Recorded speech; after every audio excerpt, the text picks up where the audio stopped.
पाँचवें दिन की हार्दिक शुभकामनाएं। माँ स्कंद माता की कृपा सदैव आप और आपके समस्त परिवार पर बनी रहे।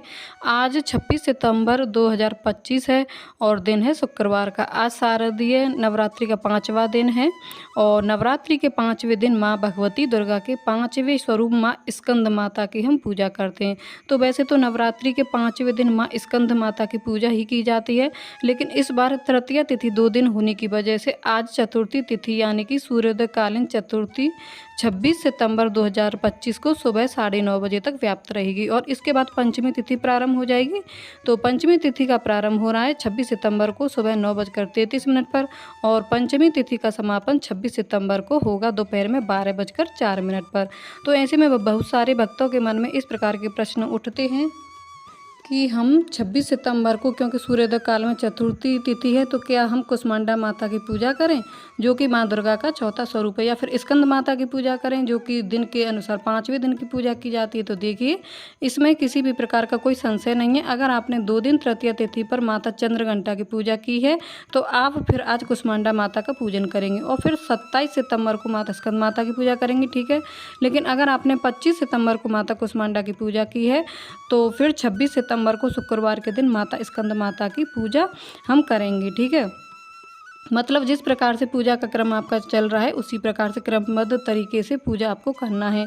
वैसे बहुत सारे भक्तों ने माता चंद्रघंटा की पूजा 2 दिन की है, 24 को भी और 25 को भी। तो आप लोग ज़रूर बताइएगा कमेंट बॉक्स में आपने किस प्रकार से पूजा की है। माता चंद्रघंटा की पूजा 2 दिन की है, फिर 1 दिन माता कुष्मांडा की और 1 माता चंद्रघंटा की। तो बताइए कमेंट बॉक्स में। चलिए अब जानते हैं कि 26 सितंबर को शुभ मुहूर्त क्या है। देखिए 26 सितंबर को सूर्योदयकालीन का समय है सुबह 6:20 पर और सूर्यास्त का समय होगा शाम को 6:15 पर। और बात करें आज की पूजा के शुभ मुहूर्त के बारे में तो देखिए, ब्रह्म मुहूर्त सुबह 4:44 से सुबह 5:32 तक है। तो सुबह की पूजा ब्रह्म मुहूर्त में स्नान इत्यादि करके आप कर सकते हैं, ठीक है। यह बहुत ही शुभ मुहूर्त होता है ब्रह्म मुहूर्त का समय। अगला मुहूर्त है अमृतकाल जो कि दोपहर में 12:09 से प्रारंभ होगा और दोपहर में 1:57 तक रहेगा। और अगला मुहूर्त अभिजीत मुहूर्त है जो कि सुबह 11:54 से प्रारंभ होकर दोपहर में 12:41 पर समाप्त होगा। तो यह 3 मुहूर्त हैं जिस समय में आप पूजा आराधना कर सकते हैं, तो आपकी पूजा का बहुत अधिक पुण्य फल प्राप्त होगा।